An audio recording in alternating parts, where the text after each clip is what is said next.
So hello everyone.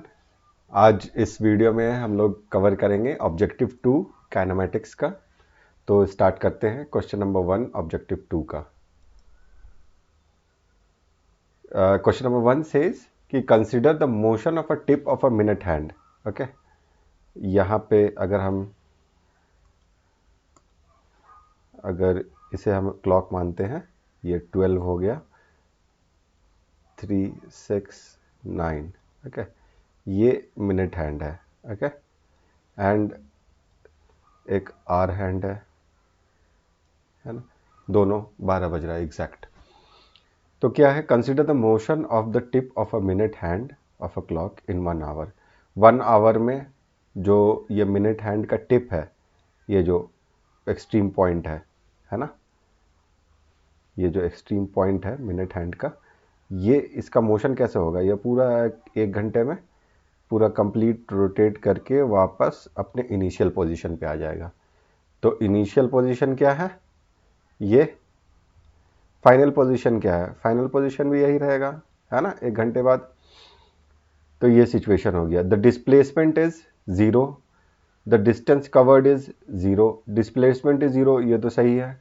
Distance covered is 0 नहीं, distance covered क्या होगा, ये circumference of this circle, the circumference of the circle traced by the minute hand tip, ये होगा। तो ये डिस्टेंस कवर्ड 0 नहीं होगा। Average speed is 0, average speed तो 0 नहीं होगा। Speed is what, distance covered divided by total time taken. यहाँ पे टाइम टेकन तो हमें पता है, दैट इज 60 मिनट्स, है ना। डिस्टेंस कवर्ड हमें पता नहीं है, बट जो एवरेज स्पीड होगा वो ये होगा, distance covered divided by time taken, ये हो गया। अब अभी अगर मिनट हैंड का जो लेंथ है उसे हम अगर आर मानते हैं तो x will be equal to 2 pi r, है ना, ये हो जाएगा। The average velocity is 0, average velocity 0 है, ये सही है। नंबर 1 का करेक्ट ऑप्शन है A and D, right. Question number 2 पे हम प्रोसीड करते हैं। Question number 2 says that the particle moves along x axis. कुछ भी हो, पार्टिकल एक्स एक्सिस के अलोंग ही मूव कर रहा है। It can either be positive x axis और नेगेटिव एक्स एक्सिस, बट ये ओरिजिन हम ले लिया, but it is moving along x axis. तो इसका इक्वेशन कैसे लिखा हुआ है, the equation is x is equal to u into t minus 2s plus A into t minus 2s का होल स्क्वायर, राइट। अभी ऑप्शंस हम देखते हैं, पहले ऑप्शंस देखते हैं, ऑप्शन से फिर हमें पता करेंगे कि अब इस इक्वेशन को फर्दर हमें कैसे सिंप्लीफाई करना है या इस इक्वेशन से कैसे डील करना है, राइट। तो what does the first option से, द फर्स्ट ऑप्शन सेज कि initial velocity of the particle is u, यानी कि v is equal to u plus a t का कुछ ऐसा, इस इक्वेशन को इस टर्म पे रीअरेंज कर दें, है ना, तो हमें वो u का टर्म मिल जाएगा। इनिशियल वेलोसिटी आइदर u है या u माइनस समथिंग है, या उस तरह से, समझ रहे हो। v is equal to u plus a t, ऐसे टर्म पे हमें करना है। Something multiplied by time, that will be acceleration, और बाकी जो बच गया वो u हो जाएगा। The acceleration of the particle is a, v is equal to u plus a t के टर्म्स पे कर देंगे तो हमें पता चलेगा कि एक्सीलरेशन a है या एक्सीलरेशन 2a है, या क्या है। At t is equal to 2 second the particle is at origin, इसके लिए यही इक्वेशन काफ़ी है ना। पार्टिकल इज एट ऑरिजिन मतलब डिस्प्लेसमेंट क्या है, particle x represents the position of the particle, right. x is equal to 2 3 4, it means it is 2 units from the origin, 3 units from the origin, उसका ये मीनिंग निकलता है। तो at t is equal to 2 second particle का position क्या है, that we need to determine. तो इस पर सिंपली क्या करना है, ऑप्शन डी हम कर रहे हैं। ऑप्शन डी में क्या है, सिंपली टी के जगह 2 सेकेंड डाल देना, 2 सेकेंड माइनस 2 सेकेंड प्लस ए into 2 second minus 2 second whole square. सही बात है, ये ज़ीरो हो गया, ये ज़ीरो हो गया, तो x is equal to ultimately क्या हो गया, 0। तो पार्टिकल इज एट ऑरिजिन, ये d का तो निकल गया हमारा आंसर, है ना। x इज इक्वल टू 0 हो गया। अभी अभी क्या करना है, इस इक्वेशन में अभी एक फ्रेश पेज इंसर्ट कर लेते हैं।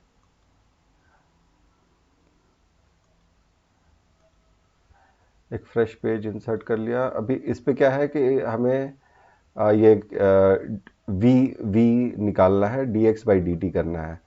D x by D T क्या होगा, D x by D T होगा u into D by D T minus 0 plus A into T square minus 4 T S plus S square, है ना, D by D T of इस चीज़ का। तो ये क्या हुआ, A into 2t minus 4 times of s plus 0, ये हो गया। d by D T of T square 2t हो गया, d by D T of 4ts 4s हो गया, और ये कांस्टेंट है तो ये 0 हो गया, है ना। तो अल्टीमेटली क्या हो गया, v is equal to d x by D t, ये क्या मिला हमें, u, यहाँ पर से ये u into D T by D t, ये केवल u बच गया, u प्लस क्या हुआ, a into two T minus 4s, a into 2t minus 4s, ठीक है। ये 4 सेकेंड, ये इसके साथ सेकेंड लगा हुआ है, तो u plus 2a into t minus 4a second, ये डिस्प्लेसमेंट नहीं है, s स्टैंड्स फॉर डिस्प्लेसमेंट, ये नहीं है, ये टाइम है ना, ये। तो ये क्या, u minus 4a s plus 2a into t, ये हो गया, ठीक है। v is equal to u plus a t के टर्म्स पे अगर ये हमें इसे रीअरेंज कर दिया हमने, तो इसे हम क्या लिख सकते हैं, इनिशियल वेलोसिटी लिख सकते हैं, है ना, और ये एक्सीलरेशन इनटू टाइम, राइट, ऐसे करके हम लिख सकते हैं, है ना। The initial velocity of the particle is u, initial velocity of the particle u है क्या, नहीं, u माइनस 4as है, तो ये ऑप्शन भी नहीं होता है। The acceleration of the particle is a, acceleration of the particle a है क्या, नहीं, 2a है। The acceleration of the particle is 2a, ये सही है, acceleration of the particle is 2a, ये ना, सीधा 2a मिल रहा है हमें यहाँ पे। तो इसका करेक्ट ऑप्शन क्या हुआ, C एंड D। 3 पे अब हम जाते हैं। क्वेश्चन नंबर 3 सेज कि the average speed of the particle in a given time is never less than the magnitude of the average velocity. Speed average ऐसे करके हम लिख देते हैं, वेलोसिटी एवरेज, इसको ऐसे करके डिनोट करेंगे हम, ठीक है। The average speed of a particle in a given time is never less than the magnitude of average velocity। क्या ये ट्रू है या फॉल्स? एक्चुअली क्या है कि average speed of any particle will always be greater than the magnitude of average velocity. तो this is correct, the average speed of the particle in a given time can never be less than the magnitude of average velocity, है ना, because always in a given time, मतलब इस पर time को constant कर दिया गया है, divided by time divided by time, है ना। ये क्या हुआ, डिस्टेंस डिस्प्लेसमेंट है, दोनों को टाइम सेम दिया गया है, तो क्या होता है कि हमेशा आप देखोगे कि डिस्टेंस ज़्यादा ही होगा डिस्प्लेसमेंट से, बिकॉज वो वेक्टर कंपोनेंट के चलते अगर आगे जाकर पीछे चला गया तो वो चीज़ माइनस हो जाता है डिस्प्लेसमेंट में, बट डिस्टेंस पे वो चीज़ ऐड हो जाता है, लाइक एक पार्ट यहाँ से यहाँ गया फिर वापस यहाँ आ गया, तो जो distance will be a plus b, ये a length plus b length, है ना। But displacement will be a minus b, right. तो इस फैक्टर के वजह से जो एवरेज वेलोसिटी है that will always be less than the average speed for a given particular period of time. So this option becomes correct, right? It is possible to have a situation in which dv by dt is not equal to 0 but d by dt of v is equal to 0. क्या ये ऐसा situation possible है? एक situation ले लो, अगर एक projectile है that is in its maximum position, है ना, तो इस मैक्सिमम पोजीशन पे क्या होगा कि there will be some acceleration, है ना। सो dv by dt, rate of change of this thing, velocity will not be equal to 0.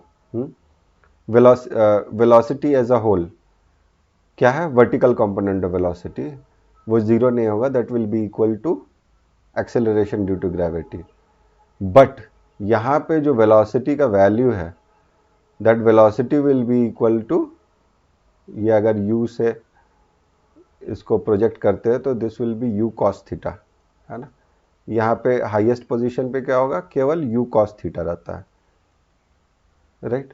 तो अब d by D T of u cos theta अगर हम करते हैं तो ये क्या होगा, हमारा जीरो हो जाएगा। तो it is possible to have a situation in which the rate of change of velocity as a whole is not equal to zero. मतलब वेलोसिटी रेट ऑफ मतलब क्या है कि देर इज सम एक्सिलरेशन, है ना, there is some acceleration in the particle, but क्या हो रहा है कि अगर वेलोसिटी इंडिविजुअली लेते हैं उसको डिफरेंशिएट करते हैं ना, u cos थीटा ये वेलोसिटी होगा, उसका जब डिफरेंशिएशन लेते हैं तो वो जीरो हो जाएगा क्योंकि ये हाईएस्ट पॉइंट पे कांस्टेंट है, राइट। और कोई वर्टिकल कंपोनेंट है भी नहीं तो जीरो है, तो only the horizontal component is there at highest point, तो ये अल्टीमेटली क्या होता है कि जीरो हो जाता है। So this situation is correct at the highest point in a projectile motion. The average velocity of a particle is zero in a time interval. The average velocity of a particle is zero. Option C हम देख रहे हैं, क्या एक time interval है 0 to 10 second, okay. इसमें average velocity of the particle is zero in that time interval. It is possible that the instantaneous velocity is never zero in that interval. हाँ possible है, अगर पार्टिकल जीरो से यहाँ पे move किया, है ना, फिर वापस यहाँ पे आ गया, तो एवरेज वेलोसिटी क्या होगा, एवरेज वेलोसिटी जीरो आएगा because the initial position and the final position is the same. So net displacement will become what, net displacement will B zero, but किसी भी इंस्टेंस पे क्या है कि ये जो इंस्टेंटेनियस वेलोसिटी है वो कुछ ना कुछ होगा, है ना। At each instance there will be some instantaneous velocity, वापस आने के टाइम भी there will be some instantaneous velocity, but उसका डायरेक्शन अपोजिट होगा, the direction will be opposite. But जब इस पूरे होल पाथ को हम ट्रेस करते हैं तो हमें ये पता चलता है कि नेट एवरेज वेलोसिटी जो है that will become zero but it has some instantaneous velocity, right. तो ये ऑप्शन भी करेक्ट है. The average velocity of the particle moving on a straight line is zero. The average velocity of a particle moving in a straight line is zero in a time interval. It is possible that the instantaneous velocity is never zero in that interval. Okay, ये है ना, इसको थोड़ा specially deal करना पड़ेगा इस question को. The average velocity of a particle moving on a straight line is zero in a time interval. अभी जो ऑप्शन सी हमने चेक किया ना, यही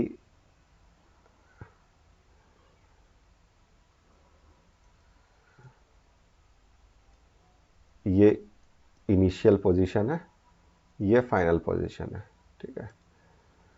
the average velocity of a particle moving on a straight line is zero in the time interval.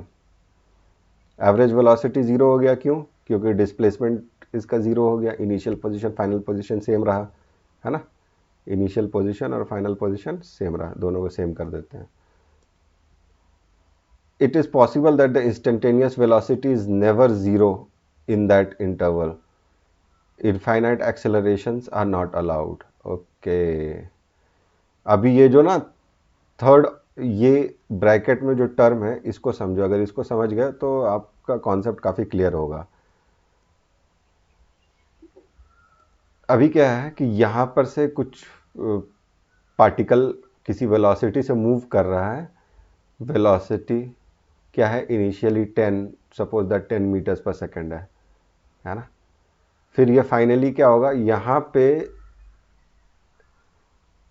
पे अगर zero नहीं होता है, यहाँ पे अगर ज़ीरो नहीं होता है, सपोज दैट एक uniform velocity 10 metres per second से मूव करता है, और जो ये पॉइंट है, ये पॉइंट पे वेलोसिटी इमीडिएटली चेंज हो जाता है, यानी कि 10 मीटर्स पर सेकेंड और ये 10 metres per second instantly change हो जाता है, ठीक है, तुरंत वेलोसिटी फ्लिप कर जाता है। तो क्या सिचुएशन अराइज होगा इस पे? क्या होगा कि एक्सेलरेशन क्या होगा? Change in velocity divided by time taken. Change in velocity क्या है? Initial velocity 10, final velocity minus final velocity, final velocity क्या है? -10, है ना। तो ये क्या हुआ? 20 metres per second divided by time. Time कितना लगा? कुछ ना कुछ तो टाइम लगना चाहिए ना। तो टाइम अगर ज़ीरो है तो एक्सीलरेशन क्या होगा? एक्सीलरेशन हो जाएगा इनफाइनाइट। तो इनफाइनाइट एक्सीलरेशंस अलाउड नहीं है, इस क्वेश्चन पे लिखा है। इसका मतलब क्या है कि इसको जाके स्लो डाउन होना पड़ेगा और फिर उसके बाद वापस रीगेन करना पड़ेगा, है ना। तो कहाँ पे स्लो डाउन करेंगे? ये इस पॉइंट पे स्लो डाउन करेंगे और इस पॉइंट पे इसका वेलोसिटी ज़ीरो होगा, राइट। इस पॉइंट पे वेलोसिटी ज़ीरो होकर कितना हो, वेलोसिटी ज़ीरो होकर फिर वापस वेलोसिटी इंक्रीज करेगा, right. So it is possible that the instantaneous velocity is never zero in that interval. तो इंस्टेंटेनियस वेलोसिटी क्या है कि एक टाइम पे ज़ीरो होगा, किस पॉइंट पे? इस पॉइंट पे, जिस पॉइंट पे वो बाउंस बैक कर रहा है, मतलब अपना डायरेक्शन चेंज कर रहा है particle, right. So this option will not be correct. ये करेक्ट तब होता जब इनफाइनाइट एक्सेलरेशंस अलाउड रहता, तब क्या है ना कि एक ही वेलोसिटी से पार्टिकल गया और उसी वेलोसिटी से वापस आ गया, राइट। ग्रेट। क्वेश्चन नंबर 4 अब हम देखते हैं। क्वेश्चन नंबर 4 में है 4 ऑप्शंस। इन 4 ऑप्शंस को हम वन बाय वन चेक करते हैं। एन ऑब्जेक्ट में have varying speed without having varying velocity.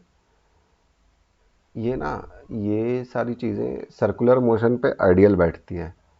अगर एक कोई पार्टिकल है वो सर्कुलर मोशन पे जा रहा है, तो एन ऑब्जेक्ट में have varying speed without having varying velocity.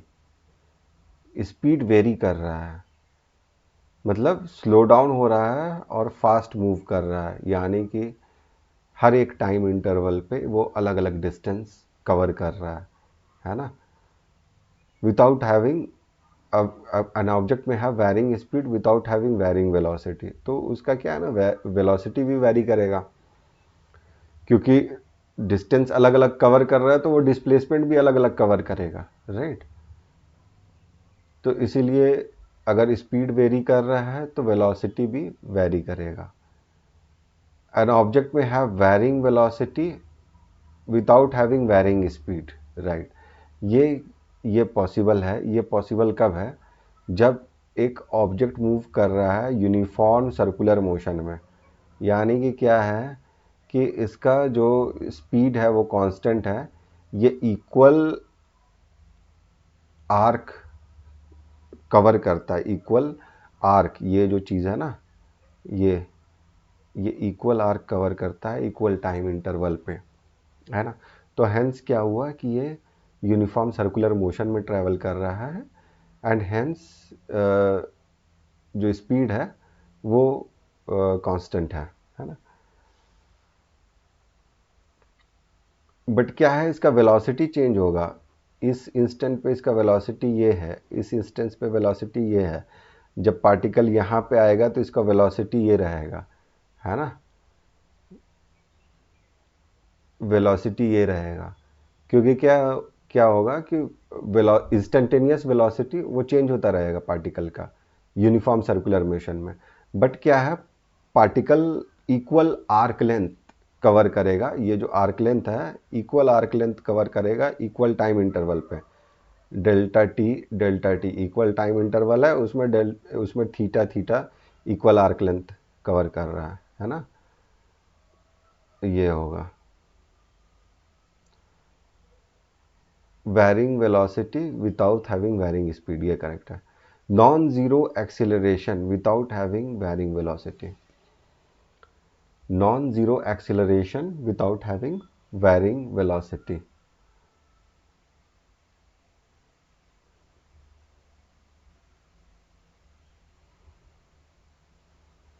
Non zero acceleration, अगर इसे ही हम ये यूनिफॉर्म सर्कुलर मोशन का एग्जांपल ही हम चेक करते हैं।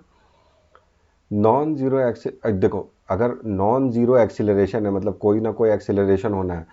Acceleration is what, change in velocity divided by change in time. तो वेलोसिटी तो वेरी होना ही है ना, वेलोसिटी तो चेंज करना ही है। आइदर ये डायरेक्शन के टर्म्स पे चेंज करे वेलोसिटी, या अगर लीनियर मोशन में है तो एक एक velocity like 10 metres per second है, फिर उसके बाद कुछ देर के बाद ये वापस डायरेक्शन चेंज कर लिया 15 मीटर्स पर सेकेंड। तो वेलोसिटी चेंज होना चाहिए, आइदर डायरेक्शन चेंज हो या उसका मैग्नीट्यूड चेंज हो, तभी पार्टिकल को बोला जाएगा कि वो एक्सेलरेट कर रहा है ना, उसमें कुछ फोर्स लग रहा है, फोर्स। तो non zero acceleration without having varying velocity ये पॉसिबल नहीं है। the velocity should vary for it to have some acceleration, some non-zero acceleration. Non-zero acceleration without having varying speed, non-zero acceleration without having varying speed। अभी क्या है कि ये speed vary नहीं कर रहा in a uniform circular motion. Speed vary नहीं कर रहा पार्टिकल का, particle is travelling with a uniform speed. But yet क्या है कि उस पर नॉन जीरो एक्सेलरेशन है हर टाइम। वो एक्सेलरेशन क्या है, चेंज होता रहा है, क्योंकि वेलोसिटी चेंज हो रहा है ना। ये वेलोसिटी चेंज हो रहा है, ये पार्टिकल का जो एक्सेलरेशन है वो क्या होगा, अंदर की तरफ लगेगा, सेंट्रीपिटल एक्सेलरेशन, राइट। ये किसी इंस्टेंस पे ये पार्टिकल ऐसे है, इसका एक्सेलरेशन ऐसा लगेगा अंदर की तरफ से। तो ये एक्सेलरेशन भी नॉन ज़ीरो है ना, और एक्सेलरेशन भी वेरी कर रहा है, उसका डायरेक्शन वेरी कर रहा है। और स्पीड क्या है, स्पीड वेरी नहीं कर रहा है in a uniform circular motion के। तो इसका जो करेक्ट ऑप्शन है that is B and D.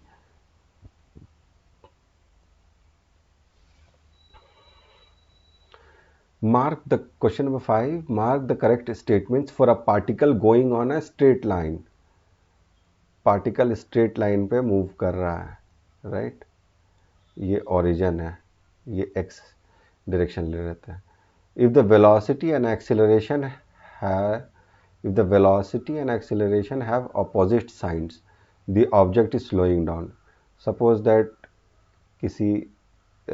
किसी पोजीशन पे, पोजीशन ए पे वेलोसिटी या पार्टिकल का v और एक्सेलरेशन क्या है, एक्सेलरेशन है ए, है ना। The velocity and acceleration have opposite sign, the object is slowing down. हाँ, क्यों? हाँ तो बोल दिया क्यों। क्यों? क्योंकि वेलोसिटी क्या है कि जैसे इस डायरेक्शन में वेलोसिटी है, वेलोसिटी और एक्सेलरेशन इस डायरेक्शन में, तो क्या है कि जो फोर्स है, फोर्स का भी क्या डायरेक्शन होगा, फोर्स का ये डायरेक्शन होगा, मतलब उस पार्टिकल को खींच रहा है किस तरफ, नेगेटिव एक्स की तरफ। और जाहिर सी बात है कि वो पार्टिकल को रुकना पड़ेगा, स्लो होना पड़ेगा, है ना। तो the particle will be, the object will be slowing down. अब जब स्लो होके जब उसका वेलोसिटी जीरो होगा तो वापस वो खींचेगा उसको ओरिजिन की तरफ, है ना। कहीं ना कहीं यहाँ पे एक्स में फर्दर आगे जाकर वो वेलोसिटी उसका जीरो होगा और फिर उसके बाद उसका डायरेक्शन टुवर्ड्स एक्सीलरेशन वाले डायरेक्शन पे मूव करेगा finally. If the position and velocity have opposite sign, the particle is moving towards origin. यही ऑप्शन लेते हैं हम।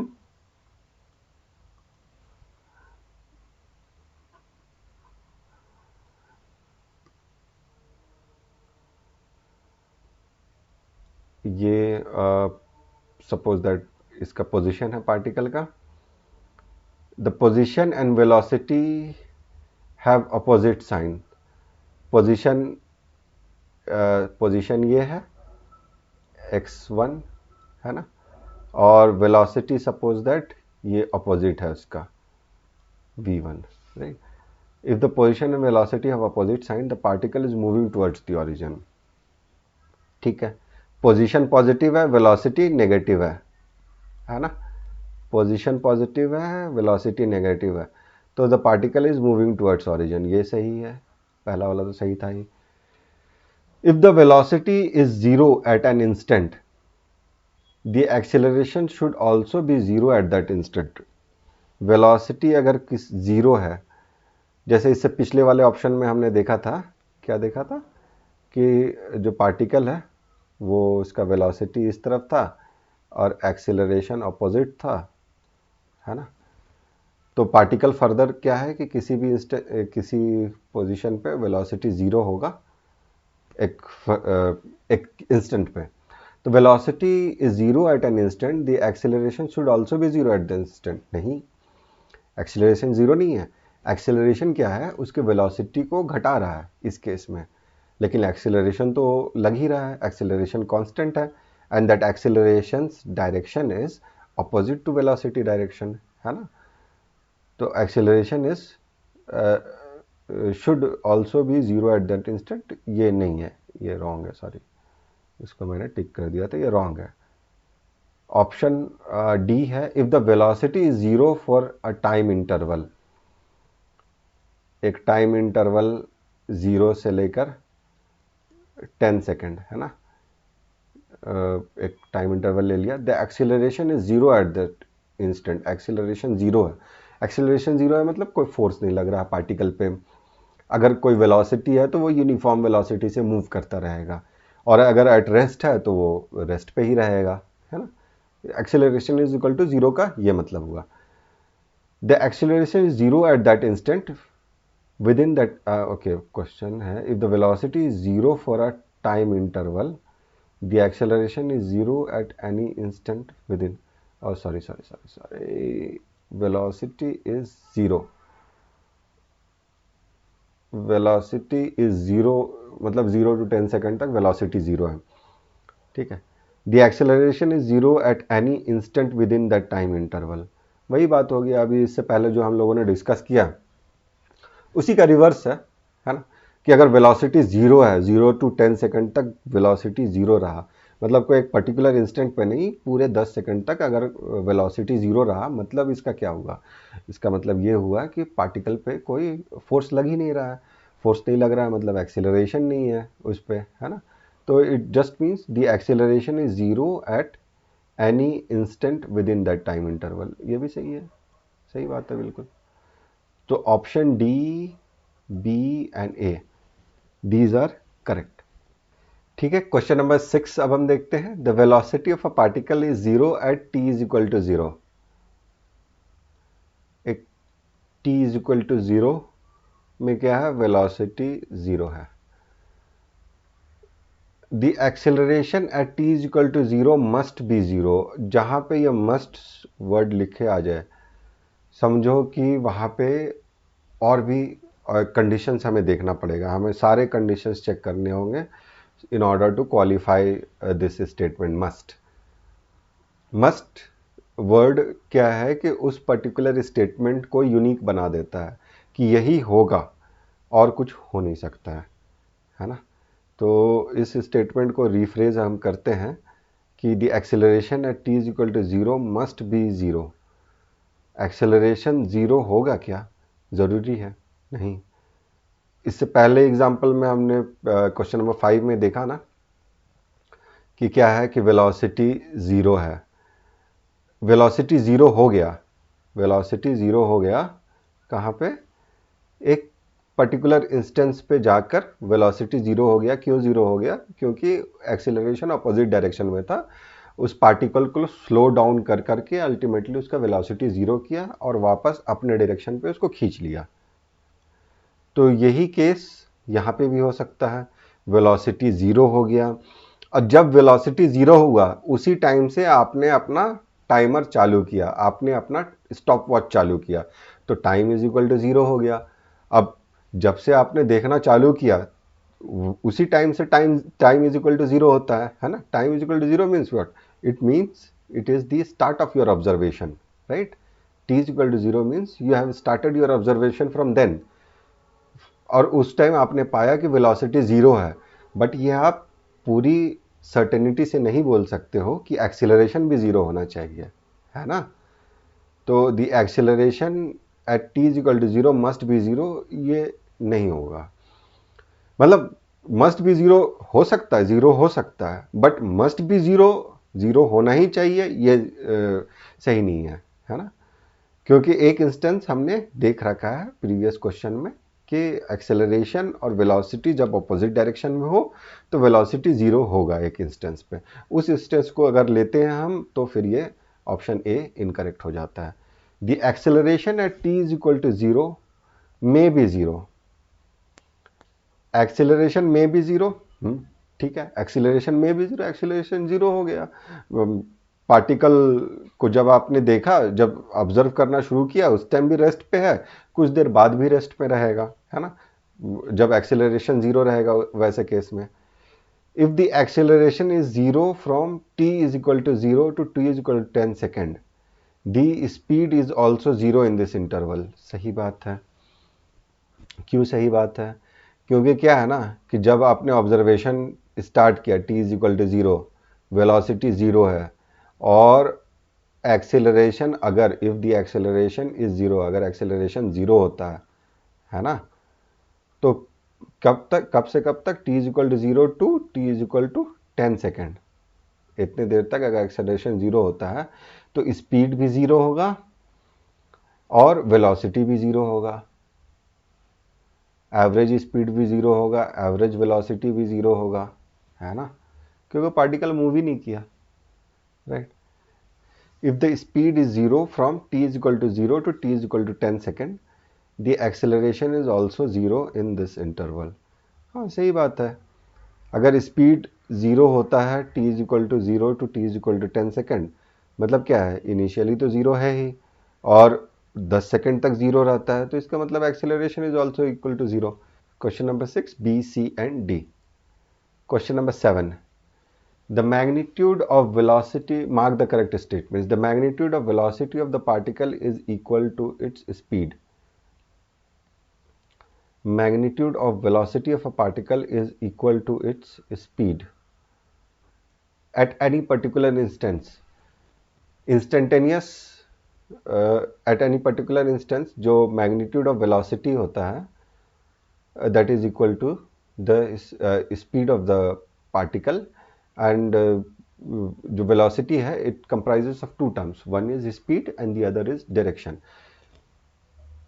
So the magnitude tells us about the speed, and the direction obviously will give us the indication of where the particle is heading, ठीक है।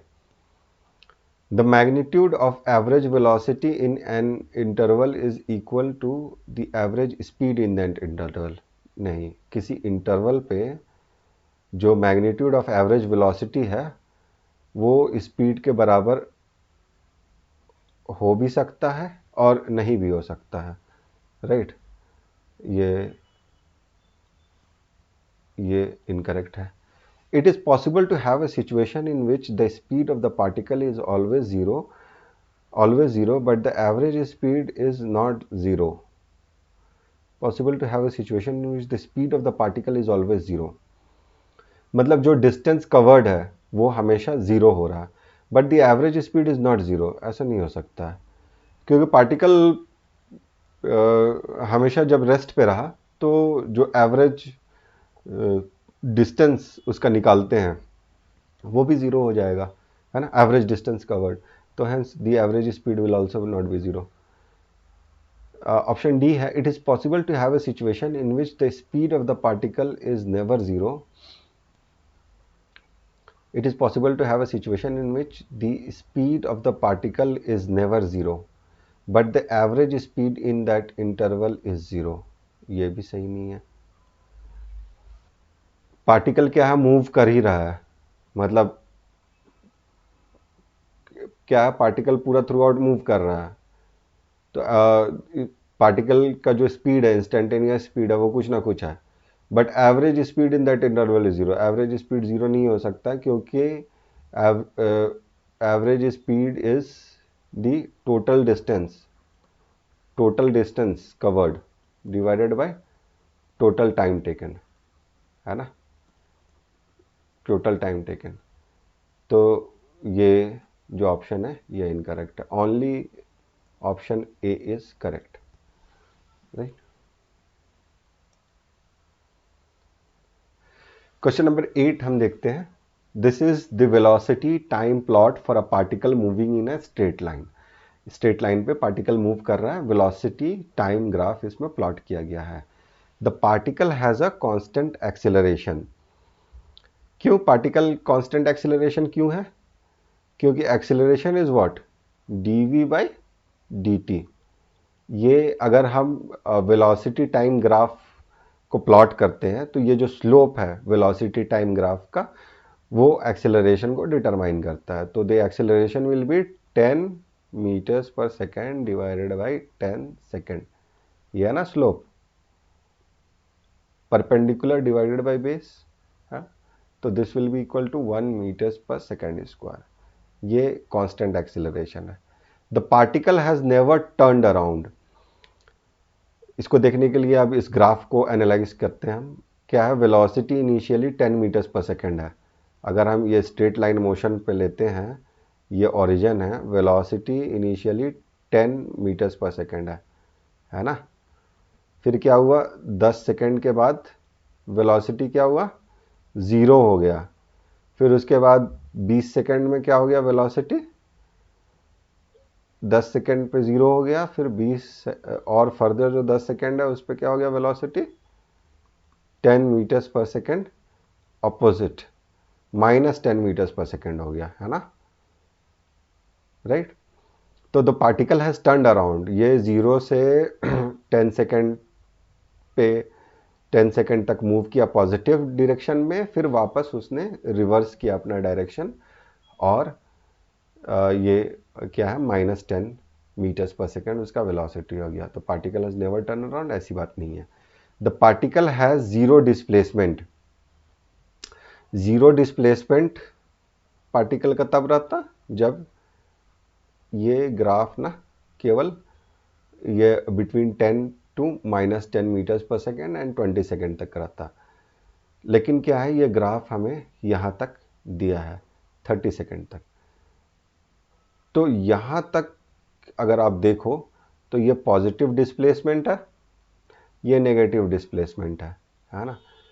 यहाँ पे क्या है ना, पार्टिकल ओरिजिन पे तो आ गया 20 सेकेंड में, बट क्या है 30 सेकेंड, 20 सेकेंड से 30 सेकेंड के बीच में ये ओरिजिन से नेगेटिव डायरेक्शन में मूव किया है।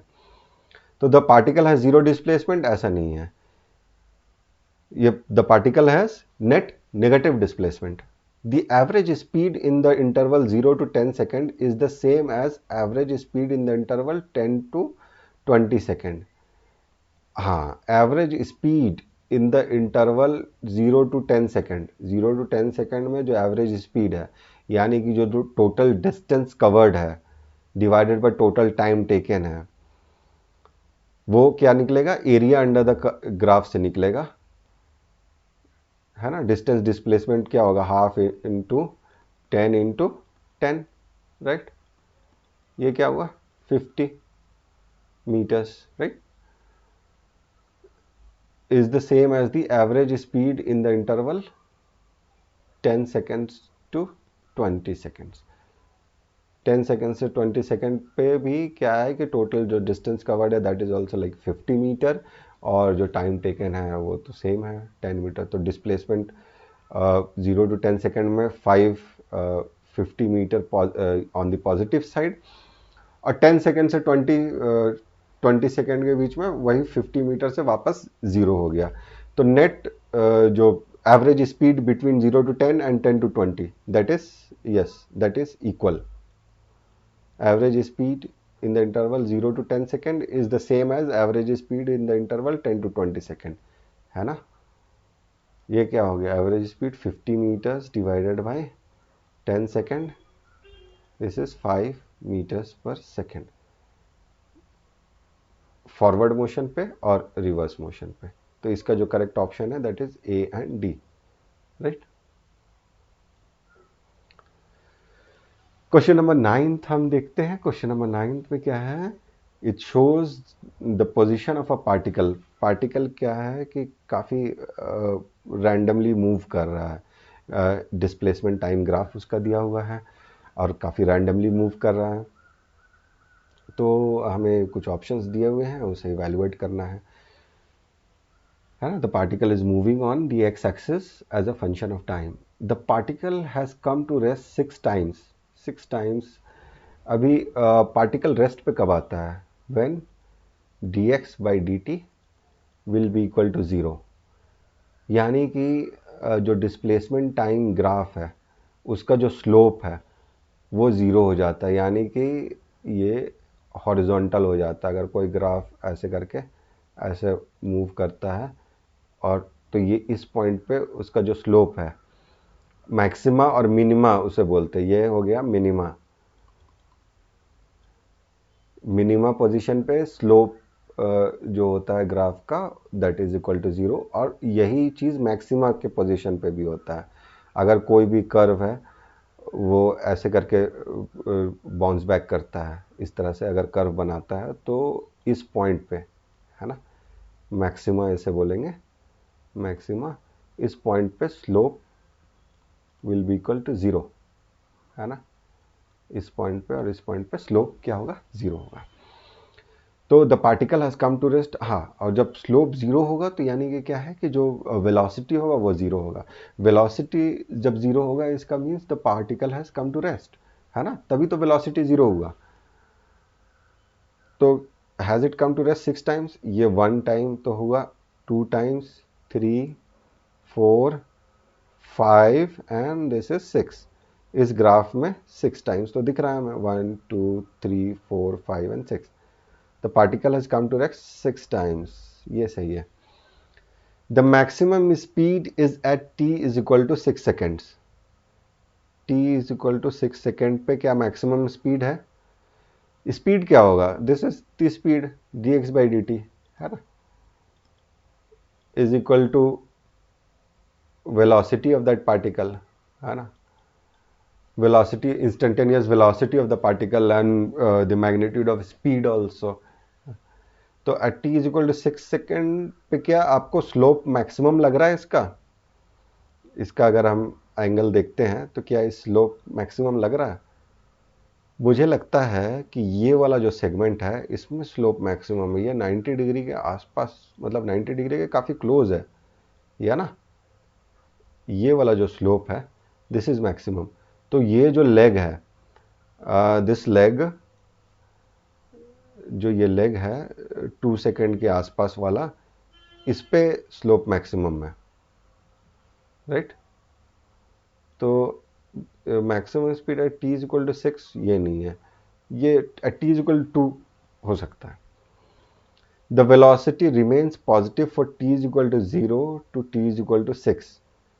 t is equal to 0 to t is equal to 6, velocity remains positive.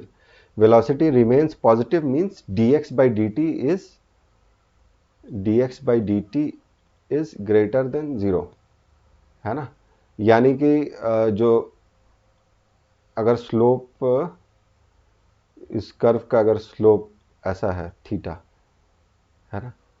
Theta अगर पॉजिटिव है यानी कि इस ऐसे राइजिंग है, और अगर ज़ीरो है तो ये ऐसे हो जाएगा, नेगेटिव है तो ये जो एंगल है वो रिवर्स हो जाएगा। तो यहाँ पे क्या है, स्लोप नेगेटिव है, यहाँ पे ज़ीरो है, यहाँ पे पॉजिटिव है, यहाँ पे वेलोसिटी क्या हो रहा है, इस यहाँ से यहाँ तक में वेलोसिटी नेगेटिव है, फिर ज़ीरो हो रहा है, फिर पॉजिटिव हो रहा है, फिर ज़ीरो हो रहा है, फिर क्या हो रहा है, यहाँ नेगेटिव हो रहा है, फिर ज़ीरो हो रहा है, यहाँ पॉजिटिव हो रहा है, ज़ीरो हो रहा है, नेगेटिव हो रहा है क्योंकि यहाँ नेगेटिव स्लोप है ना किसी भी इंस्टेंट में, फिर यहाँ ज़ीरो हो रहा है, फिर पॉजिटिव हो रहा है, ज़ीरो हो रहा है, फिर क्या, नेगेटिव हो रहा है। तो it remains positive for t is equal to 0 to t is equal to 6, नहीं, गलत बात। The average velocity for the total period shown is negative. Average velocity का क्या मतलब होगा, total displacement divided by total time taken, right. तो total displacement अगर हम देखें तो हम टोटल डिस्प्लेसमेंट निकाल सकते हैं क्या। टोटल डिस्प्लेसमेंट निकालने के लिए ना मुझे इस पे एक तरकीब सूझ रहा, एन आइडिया। इस पे क्या करते हैं ना, एक हॉरिजॉन्टल लाइन ड्रॉ करते हैं हम ओरिजिन से, मतलब स्टार्टिंग पॉइंट से। स्टार्टिंग पॉइंट ये हो गया और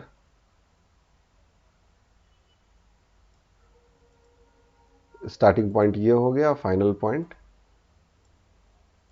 पॉइंट तो ये है ही, है ना। तो जो नेट डिस्प्लेसमेंट है, नेट डिस्प्लेसमेंट क्या हुआ, नेट डिस्प्लेसमेंट ये हुआ यहाँ से यहाँ तक। तो the average velocity for the total period shown is negative. हाँ, क्या हुआ ना, इनिशियल डिस्प्लेसमेंट अगर इसे हम 15 मानते हैं, है ना, 10 और 20 के बीच में 15, तो ये 15 से वापस क्या हो रहा है, नीचे जा रहा है।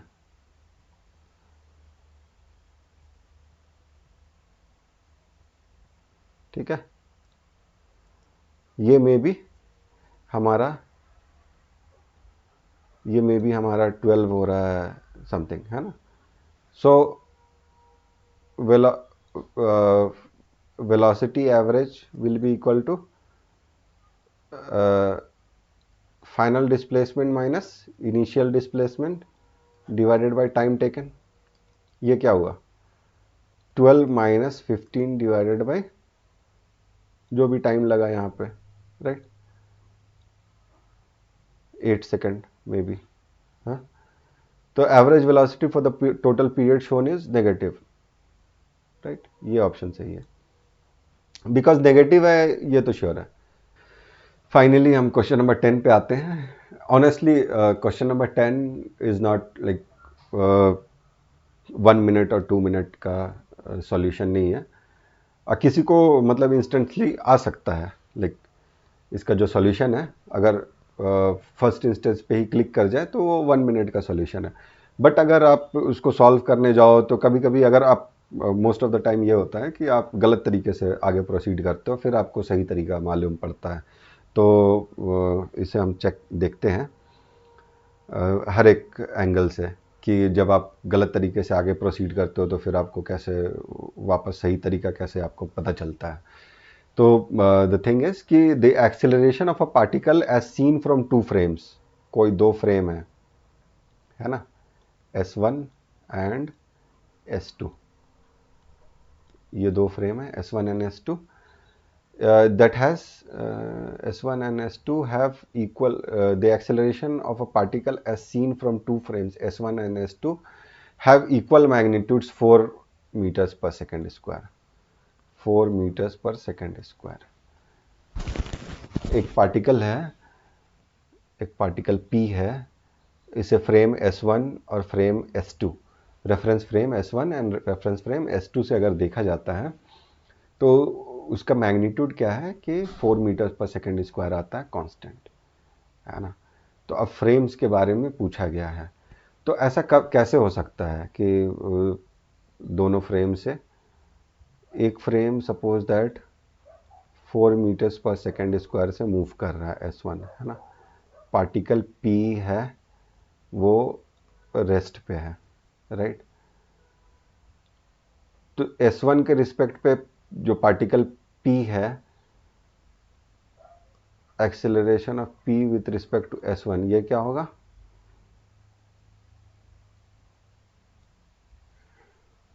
ये -4 मीटर्स पर सेकेंड स्क्वायर होगा। इस डायरेक्शन में मूव करता हुआ दिखेगा, है ना, ऑपोजिट डायरेक्शन में, क्योंकि इसका एक्सेलरेशन तो इस डायरेक्शन में। अगर S1 पे कोई आदमी बैठा हुआ है, S1 रेफरेंस फ्रेम पे, वो पार्टिकल P को देखेगा तो उसे क्या है, पार्टिकल P पीछे जाता हुआ नजर आएगा with acceleration 4 metres per second square. तो यहाँ तक तो ठीक है। फिर acceleration reference frame S2, reference frame S2 हम अगर लेते हैं, और ये क्या है, P रेस्ट पे है, P रेस्ट पे है, और इससे हम मानते हैं कि ये 4 मीटर्स पर सेकेंड स्क्वायर इस डायरेक्शन में मूव कर रहा है ना। तो तब भी क्या है, हमें जो P है, acceleration of P with respect to S2, ये हमें क्या मिलेगा, +4 metres per second square.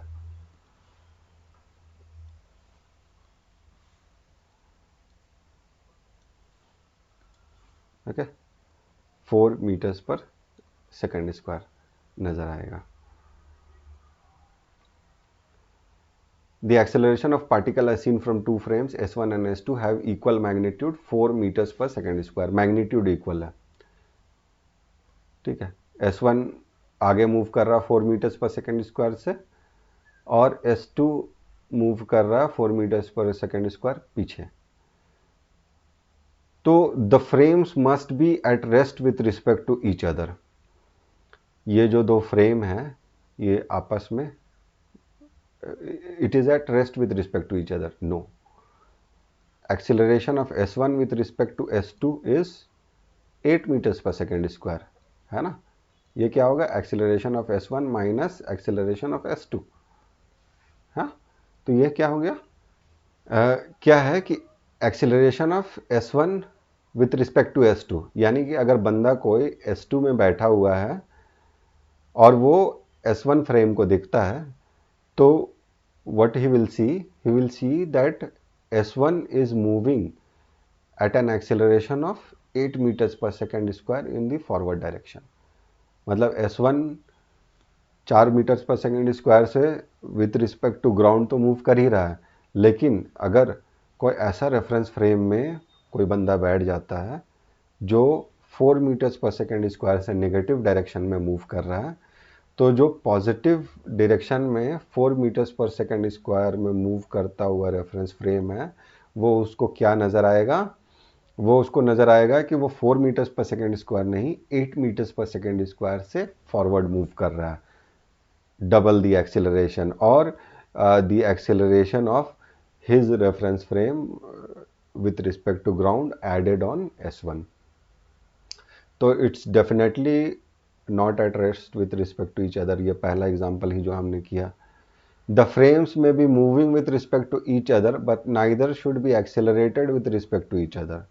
The frames may be moving with respect to each other, with respect to each other these frames are moving S1 और S2, है ना। But neither should be accelerated with respect to each other, ये भी नहीं है। With respect to each other they are accelerated, है ना। अब S1 with respect to S2 is moving with 8 meters per second square. Similarly, S2 with respect to S1 is moving with 8 meters per second square, but in opposite direction.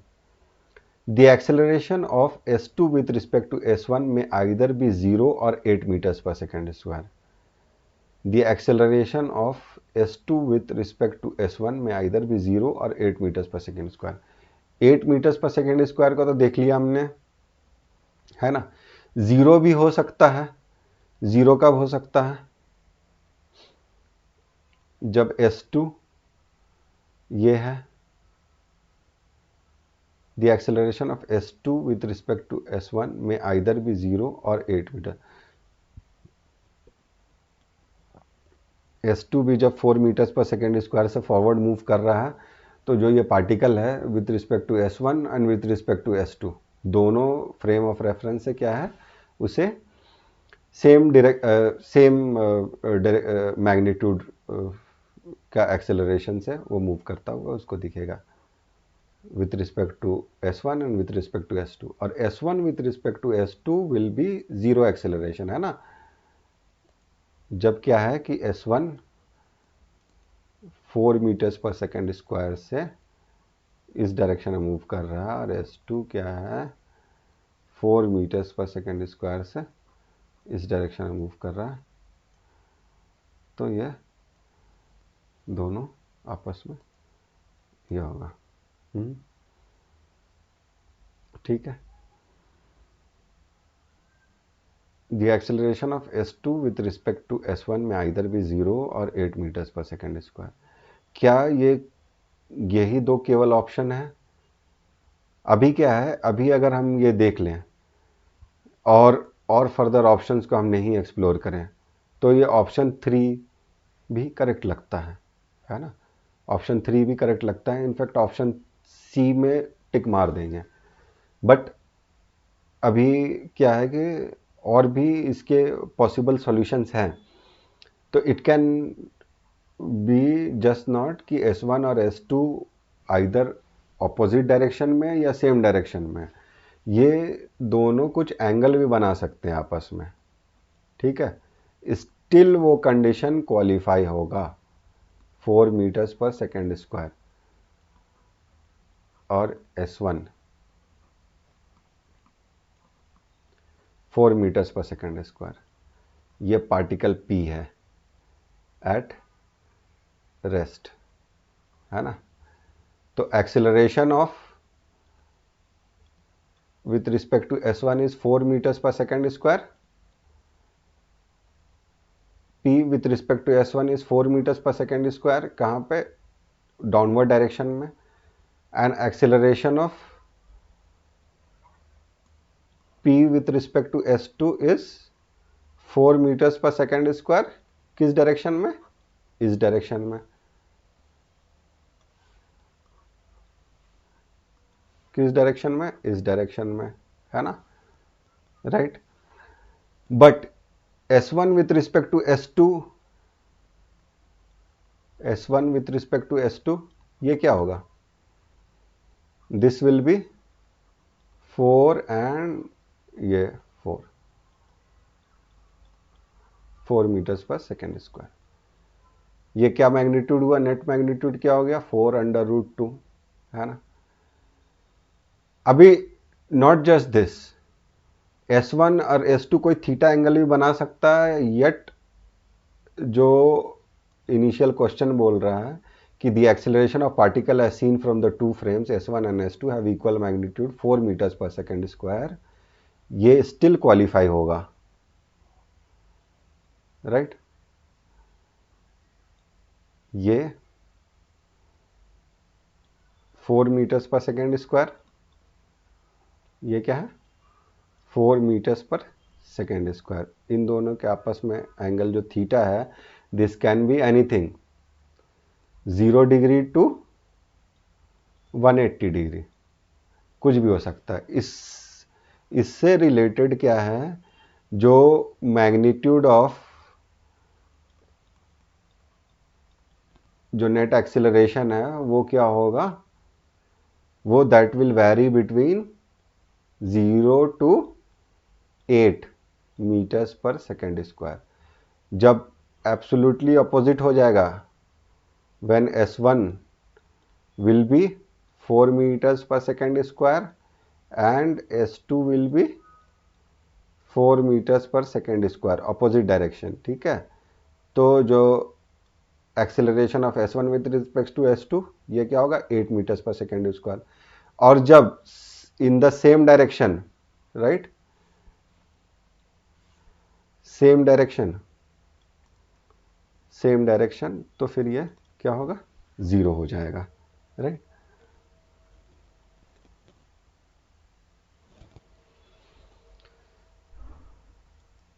तो option D है, the acceleration of S2 with respect to S1 may be anything between 0 to 8 metres per second square. ये correct option है।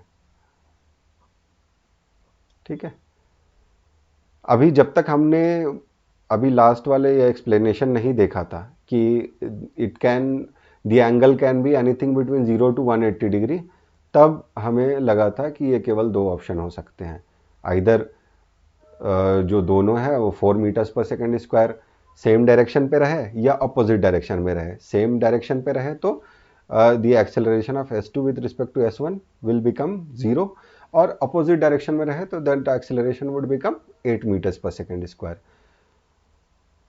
तो ये option भी incorrect है। The only option correct is option D.